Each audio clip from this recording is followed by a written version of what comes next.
Bisan pa man sa nasinating pagbunok sa makusog nga uwan, labing unang virtual bakasi sa Dinagat Festival nagmalampuson. Si Luan Mirondina sa report.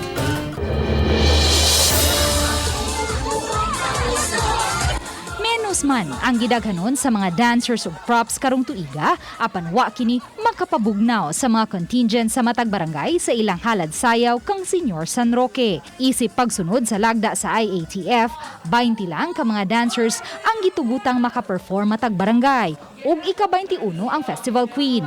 Gipahigayon ang sayaw sa bakanting dapit sa ilang barangay aron masigurong way daghang tawo nga magtapok ug ang video sa ilang performance ang gigamit atol sa virtual bakasi sa Dinagat Festival. Ang mga Festival Queen lang ang gitugutang makapasundayag live.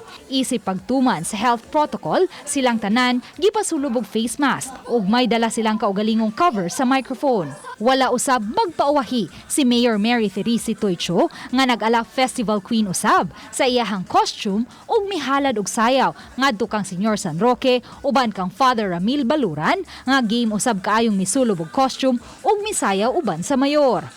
Alas 5 sa hapon unta, gikatakdang sugdan ang virtual bakasi sa Dinagat Festival apan tungod sa pagbunok sa uwan. Nauswag kini dulan sa 2 ka oras. Usa ang inyong kapuso sa mga napiling mag-host sa Naaswing Festival. Samtang ang kanhi direktor sa Balitang Bisdak nga si Philostrate Natad usab ang nagpaluyo sa Naaswing Pasundayag.